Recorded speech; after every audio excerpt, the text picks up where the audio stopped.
चलो बेटा ધોરણ 12 ચેપ્ટર નંબર 8 લેક્ચર નંબર 15 नहीं પણ 16 उदाहरण से 8.3 उदाहरण से 8.3 લોકો બોર્ડ પર લખીને લખી છે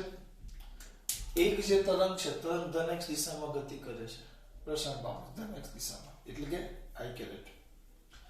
એનો by આ આપેલો છે આખો 2 * 10 ની 7 ઘાત sin 0.5 * 10 ની 3 ઘાત x પ્લસ 1.5 * 10 ની 11 ઘાત e આ કિંમત આપેલી છે તમને ત્રણ વસ્તુ શોધવાની કીધી છે પહેલા આવૃત્તિ તરંગ લંબાઈ અને e નું સૂત્ર એટલે કે વિદ્યુત ક્ષેત્રનું સૂત્ર મેળવવાનું કીધું છે કોનું સૂત્ર વિદ્યુત ક્ષેત્રનું ચલો અહીંયા ધ્યાન આપો પહેલા આ બે વસ્તુ શોધવાની છે તો આને કહી દઉં સમીકરણ નંબર 1 હવે જે લખું છે સૌથી અગત્યનું છે તો સમીકરણ 1 ને આપણે કોઈ સૂત્ર સાથે સરખાવો સૂત્ર છે by બરાબર આને કહેવાય b0 યાદ કરો હા sin અહીંયા આવશે અહીંયા જે સ્વરૂપમાં હોય તો kx પ્લસ ઓમેગા t સાથે સરખાવતા ચલો એની સાથે સરખાવો તો આ b0 તમને મળી ગયું જો b0 બરાબર 2 * 10 ની 7 ઘાત એકમ આવશે ટેસ્લા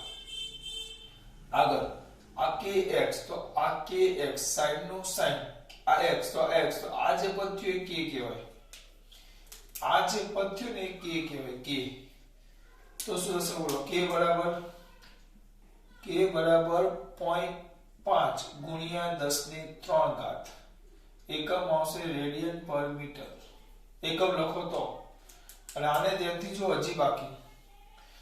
બાકી આ 1.5 * 10 ની 11 ઘાત t પણ એ તો થઈ ગયો ઓમેગા t તો એ ઓમેગા કહેવાય ઓમેગા કયો કહેવાશે ઓમેગા તો ઓમેગા કારણ કે સરખાવીએ તો આ t તો આ જે પદ છે આના જેટલું થાય એટલે ઓમેગા થાય આ x તો આ જે છે k તો આ k થાય ઓમેગા બરાબર શું થશે બેટા 1.5 * 10 ની 11 ઘાત રેડિયન પર સેકન્ડ હવે આમાં શું કરવાનું છે તમારે જો f શોધવાનું છે લેમ્બડા શોધવાનું છે ને e હવે e ના સૂત્ર માટે તમારી પાસે જે અહીં આપણે સૂત્ર લખ્યું by = b0 sin તો ત્યાં આવશે e0 sin kx - kx + omega t તમારે e0 જોશે તમારી પાસે છે આ કિંમત સાથે સરખાવો તો b0 છે તો સૂત્ર તમને દીકરાઓને યાદ આવવું જોઈએ કે ભાઈ e0 / b0 = c માટે e0 = cb0 b0 કેટલા છે 2 * 10 ની 7 ઘાત ગુણ્યા 3 * 10 ની 8 ઘાત 3 * 6 * 10 ની 15 ઘાત 8 * 15 આ થઈ ગયો e0 બરાબર આ થઈ ગયો e0 એનો એકમ આવશે એનો યુનિટ આવશે ન્યૂટન પર કુલમ અથવા બીજા કહેવાય વોલ્ટ પર મીટર આ તમારો e0 આવ્યો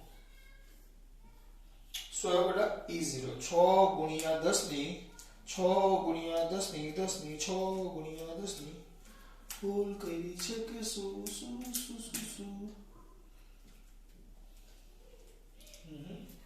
ભૂલ અહીંયા છે બેટા આપણી આ -7 ઘાત છે એટલે આ -7 આવશે -7 આવે તો આ થાય 6 * 10 ની 1 ઘાત તો sin ન્યૂટન પર કુલમ અથવા વોલ્ટ પર મીટર અહીંયા -7 ઘાત છે બરાબર k માં જો k તો આપણને શું યાદ આવવું જોઈએ k બરાબર 2π / લેમ્બડા તો આપણે તો શું શોધવાના છે લેમ્બડા બરાબર લેમ્બડા = 2π / k 2 3.14 k 0.5 * 10 ની 3 કરો ચલો 2 * 3.14 ભાગ્યા 0.5 12.56 * 10 ની એક જ મિનિટ કાચું થઈ ગયું 12.56 ગુણ્યા 10 ની માઈનસ 3 તો 1.256 ગુણ્યા 10 ની માઈનસ 2 એકમ આવશે મીટર સેન્ટીમીટર કરી નાખો તો -2 ઘાત નીકળી જાય આ તમારું લેમ્બડા પછી શોધવાનું કીધું છે f પણ તમને આપેલું છે ઓમેગા કિંમત એમને નથી આપી કઈક વસ્તુ મળે છે તો ઓમેગા નો શું આવે therefore ઓમેગા બરાબર 2πf તો એના પરથી f બરાબર ઓમેગા બાય 2π ઓમેગા કેટલા છે 1.5 ગુણ્યા 10 ની 11 ઘાત બાય 2 2 ના 2 પાઈ 3.14 f બરાબર 2π છેદમાં બરાબર ચલો ગણન યંત્રનો ઉપયોગ કરો 1.5 ભાગ્યા 2.75 થાય ભાગ્યા 3.14 0.2388 એવું કંઈક છે 0.23 એક જ બરાબર 0.23 where is 0.23 જવાબ છે 0.2388 ગુણ્યા 10 ની 11 ઘાત તો એક પોઈન્ટ કાઢ નાખો તો 2.388 ગુણ્યા 10 ની એક આમાં આવી 10 ની 10 ઘાત હર્ટ્ઝ આવૃત્તિ f આટલા હર્ટ્ઝ આવૃત્તિ f એટલે આ સૂત્ર સાથે આ સૂત્રનો આવું ઇક્વેશન તમને આપ્યું હોય એ ઇક્વેશન સાથે આ ઇક્વેશનને સરખાવવાનું યાદ હોવું જોઈએ હા અમુક વાર અહીંયા માઈનસ હોય તો આપણે અહીંયા માઈનસ કરી દેવાનું અહીંયા પ્લસ હોય તો અહીંયા પ્લસ કરવાનું કેટલીક વાર અહીંયા ઓમેગા ટી પહેલા આપે પછી kx આપે તો આ પદ એ રીતે લખવાનું ઓમેગા ટી kx આપણે એક વસ્તુ યાદ રાખવાનું કે ઓમેગા સાથે t જ આવશે k સાથે x જ આવે આ પ્લસ ની જગ્યાએ માઈનસ હોઈ શકે આ આગળ પાછળ હોઈ શકે હા પણ ઓમેગા સાથે t અને k સાથે x એ કમ્પલસરી એ જ આવે એમાં કોઈ ફરક પડે નહીં કોઈ એટલે કોઈ આ તમારા મસ્ત દાખલા થઈ ગયા જો એકદમ મસ્ત દાખલો હવે એટલે પહેલી વસ્તુ છે એની આપણે આ b k ઓમેગા હવે કીધું છે વિદ્યુત ક્ષેત્ર લખો જો તરંગ ક્યાં જાય છે x અક્ષ દિશામાં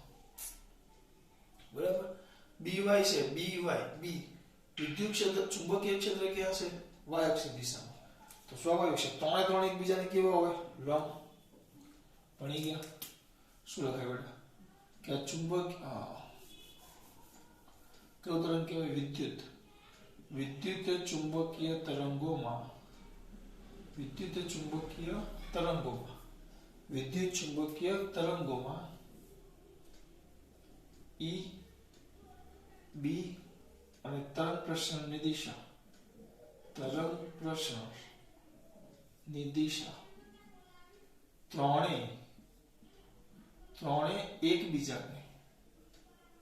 ત્રણે એકબીજાને લંબ હોય છે બરાબર આવું તમારા માટે લખું છું અહીં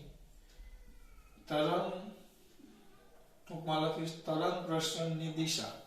કઈ છે x અક્ષ પછી ચુંબકીય ક્ષેત્રની દિશા y અક્ષ છે તેથી આપણે કોણ બાકી રહ્યું હવે તો વિદ્યુત ક્ષેત્ર ના સદિશો ની દિશા ત્રણ લંબ તો કઈ અક્ષ આવે z અક્ષ હોય પતી ગયું કઈ અક્ષ હોય બેટા z અક્ષ તો નાના છોકરાને આવડે z અક્ષ હોય તો આપણે સૂત્ર ડાયરેક્ટ લખી નાખો ચલો vector E is equal to Ez k caret બરાબર E k caret E તો E ના જગ્યાએ આ સૂત્ર આવે E0 અથવા Ez રાખો E0 આના પરથી લખું જોજો E0 sin kx plus omega t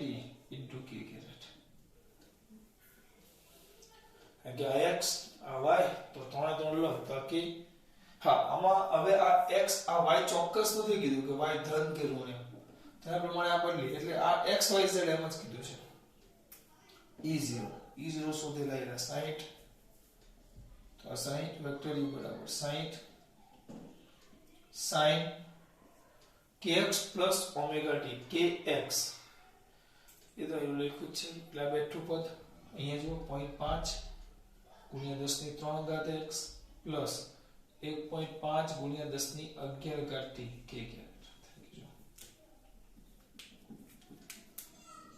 આ થઈ ગયું તમારું સૂત્ર કઈ જ નથી કર્યું આને આની સાથે સરખાવો તો 1 2 3 પદ મળે પછી આ તમારો જવાબ ખાસ વાત ખબર પડે છે બેટા સિમ્પલ ખાસ વાત જય શ્રી કૃષ્ણ